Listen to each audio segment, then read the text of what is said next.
because I had an awful neighbor who lived right behind this wall, and he would blare EDM all night and 80s songs, and he was a cokehead, man. I'd hear him snort up, and he'd be howling like a werewolf.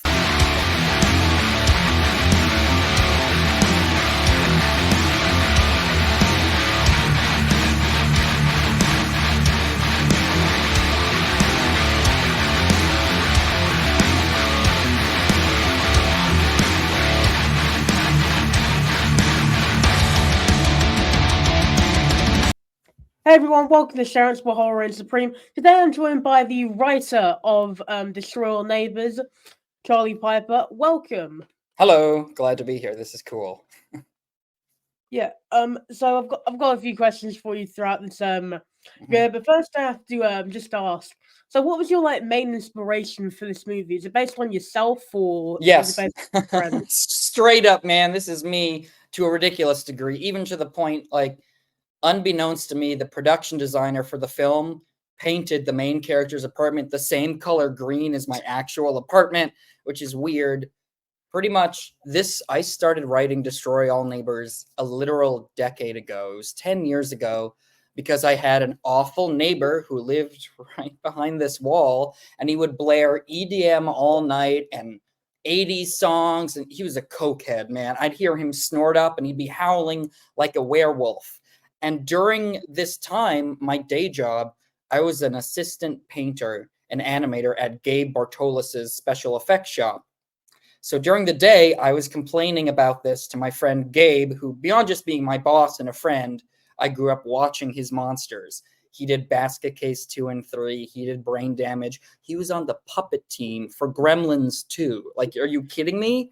So he was like, wow, Charlie, that sounds gnarly. And so I just kept complaining about it.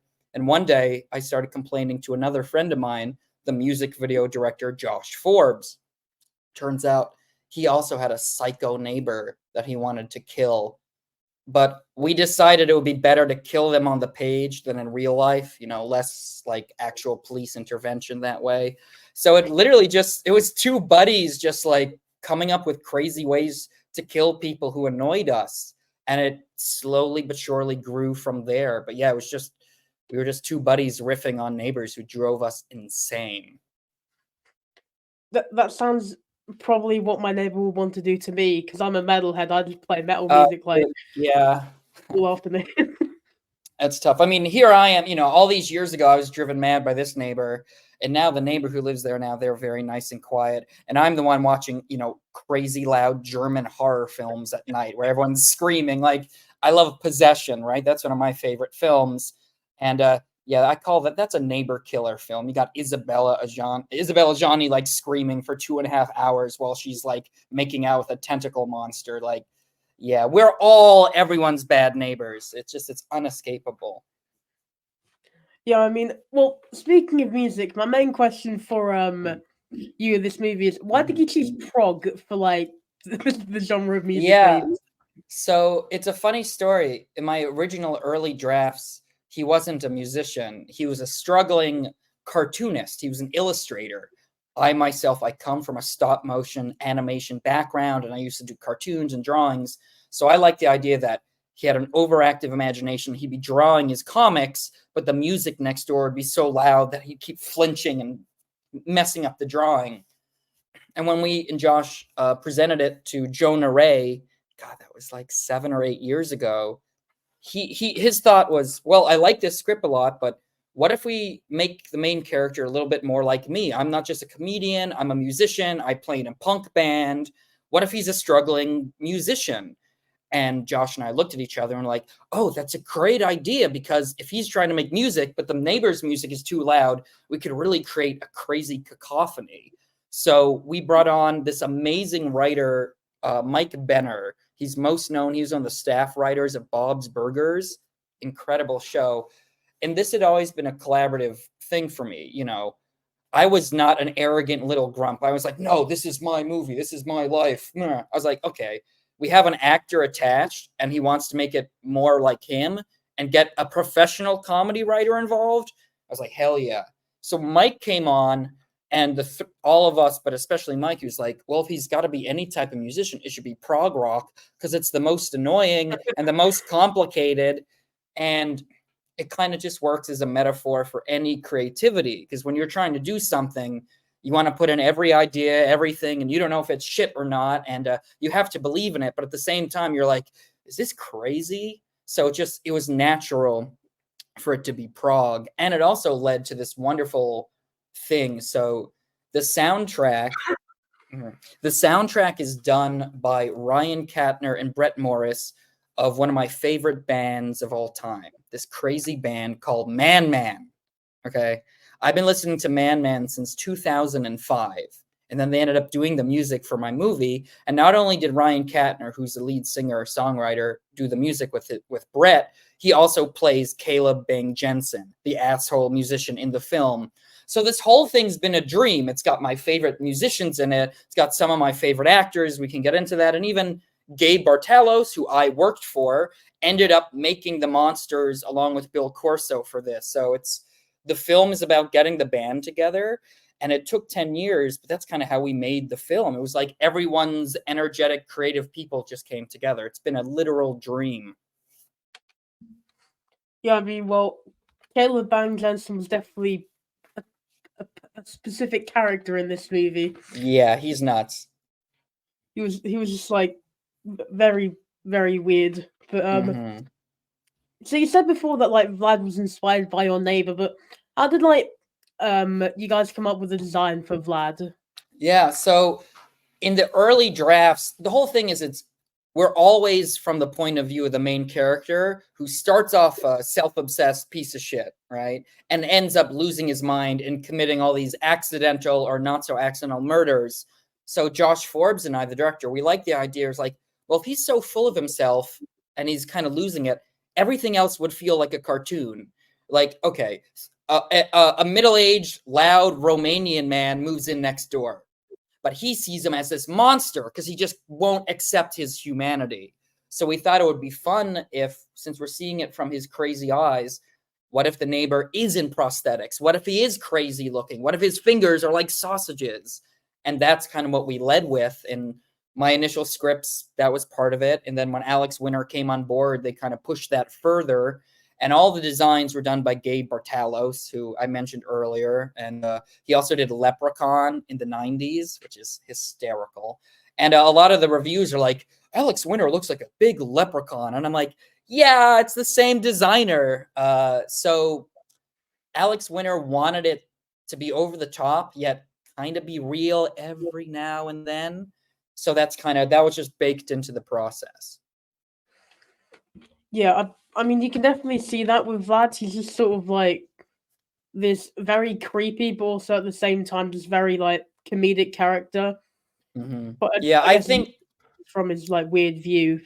Yeah, because the thing is, deep down, Vlad is a deeply lonely, sad character too. He's had to leave his country because of horrible troubles and war. He's in America now. He doesn't know anybody. He's got his issues. He's got anger issues. If anything, it's kind of, I think that deep down, he's playing his music loud because he wants his neighbor to hear him. And he hoped that the neighbor would come over and they could be friendly. And of course, it all goes to shit.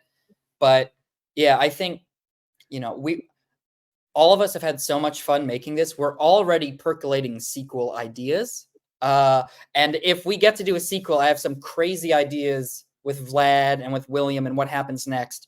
If all goes right and Shudder wants more, we're all thinking that the sequel would be called Destroy All Neighborhoods. And it gets even bigger and sillier. Yeah. Well, I mean, what's the sequel going to begin with? Are the ghosts just going to break him out of prison or something?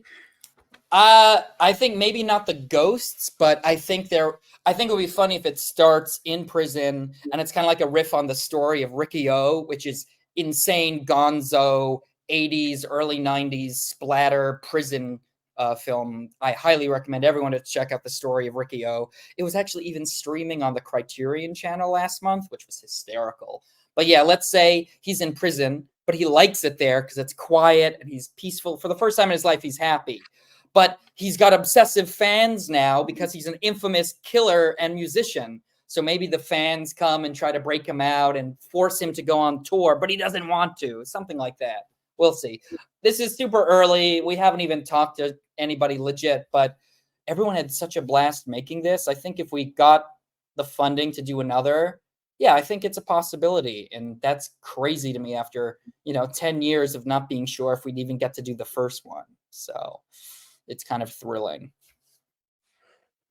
Yeah, well, that sounds like it's a crazy opening for a movie.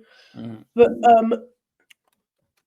it was kind of just very weird how he just ended up in prison at the end. Like, I was really just expecting him to just run off into the sunset with his girlfriend for some reason. I hear you. And, my original scripts had a darker, more bleak ending that was more about the cycle of violence. Because remember, I started writing this when I was actually dealing with the neighbor. So I was in a grumpy, cranky place. I was also living with my then girlfriend for real. And that relationship was falling apart because of everything. So it ended up becoming a sweeter, sillier film over the course of the decade, and the second writer and everyone else. And in the long run, I'm glad it has the ending it does because it allows for sequels.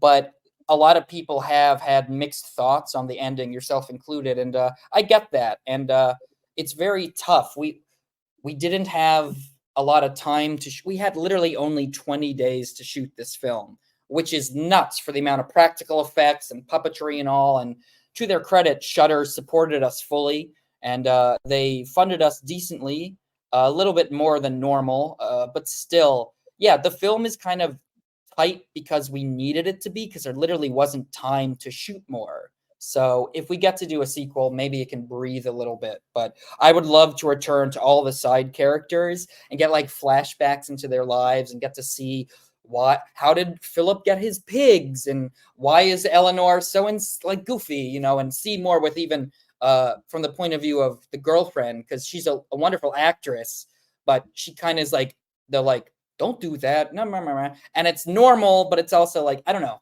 I just want to, everyone who worked on it was a blast, and I want to work with these actors again for the rest of my career. So we'll see. I mean, if you are going to bring back any side characters, I just have to say, Augie is a must-have. Oh yeah, dude, he was such a funny character.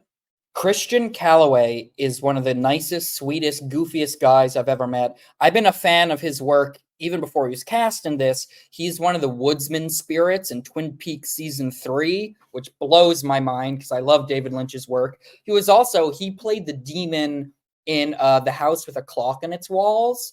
And I was obsessed with those original John Belair's horror books when I was a kid. They all had covers by Edward Gorey, who's one of my favorite artists. So yeah, I was like, when he came on board, I was like, dude, I love your work. And he's like, oh, what? He's just this eccentric. He is Hollywood's #1 go-to homeless actor. He keeps that look all the time because he gets cast. And yeah, I think it would be really cool to see more with him for sure. I mean, if you were to come back, would you maybe like change like the dialogue from maybe like croissant guy to maybe like, I don't know, donut guy? He brings some donuts down instead. I like that. I actually like donuts more than croissants. And it's funny because a lot of people are like, why croissant? And it's just like, because it was the silliest sounding word to have to shout all the time. But yeah, I get donuts a lot. I'm also big into muffins. There's a coffee shop around the corner I go to all the time here in my neighborhood. And yeah, I'm always there with like a coffee and a donut and just kind of looking around and seeing the homeless people on the edges. And it's living in Los Angeles is weird because, like, on one hand, like I live kind of on the like ground level, but then the hills go up and there's like filmmakers. Like Christopher Nolan lives in my neighborhood. I see freaking Christopher Nolan every other day with his dog and his kids at this coffee shop, and I'm just like, holy shit. And then I look the other way, and it's a schizophrenic homeless guy howling and ripping his shirt off, and these two, we just kind of, it's weird. What can I say? And Augie is definitely an extension of all the homeless people I've interacted with here in Los Angeles. So yeah, well, to go back to Shudder for a minute, how did you actually like get Shudder to pick up the movie? Yeah, so we had been pitching it for years here in Hollywood, and nobody bought it. Nobody wanted it. We got the notes that like, oh, this is too bloody to be funny, or this is too silly to be horror. And we got a lot of just that general like, oh, it's like the 80s. Nobody likes the 80s. People don't do movies or TV shows about the 80s because this was before Stranger Things came out. That's how long ago we've been pushing this. So it just kind of, we put it on the side. I was focused on making a large-scale horror short of my own called Malika Straka that played the fest circuit right before the pandemic. And then Josh Forbes is busy with his music video directing career. Joe Naray was doing MST3K. But then during the quarantine, the early days when it was 2020 and we're all stuck inside and everything, what the hell are we going to do? Jonah resurrected the script. And by that point, he'd become acquaintances with Alex Winter because they randomly lived in the same neighborhood. They were literally neighbors and started to see each other like walking on this street, with their masks on, like, oh, hey. And when Bill and Ted 3 came out and Jonah saw that Alex Winter was in full prosthetics as like the prisoner beefy Bill, he was like, that guy still loves prosthetics. What if he played Vlad? So he sent Alex an email like, hey, here's a silly script. It's kind of in the vein of your humor. We love Freaked. We love Bill and Ted. Maybe you want to help us produce it, and maybe you want to be Vlad. And Alex kind of thought about it for a week, and by the end of the week, he was like, hell yeah, I want to play Vlad. And once Alex Winter was attached, through Josh Forbes and Jonah, they emailed Shudder, I believe, and were like, hey, we have Alex Winter. And Shudder, they love Freak. They love The Lost Boys. They bought it. They were like, we want to fund this. Here you go.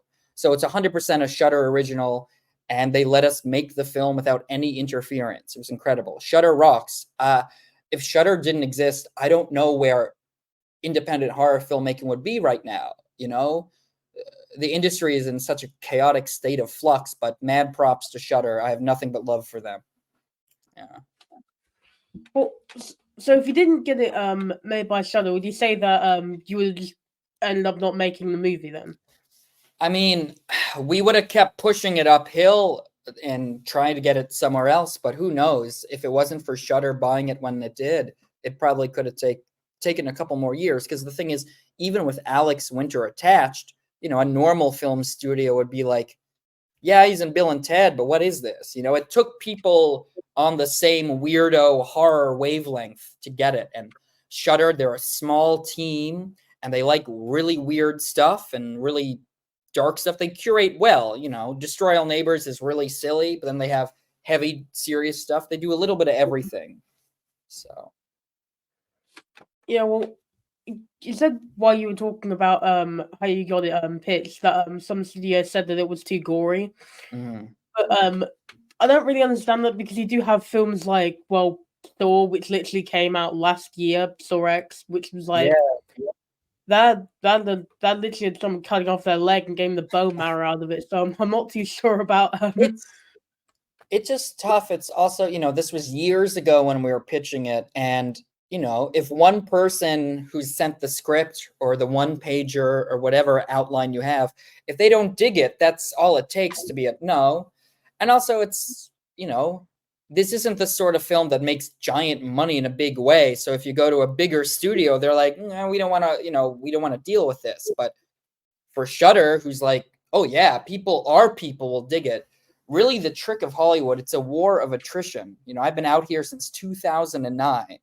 And most of that time, I've just felt like a madman, right? And, I have my day jobs and my little animations or projects. And if you can keep pushing your idea, it's really about getting it to the right eyeballs. And it can be very difficult.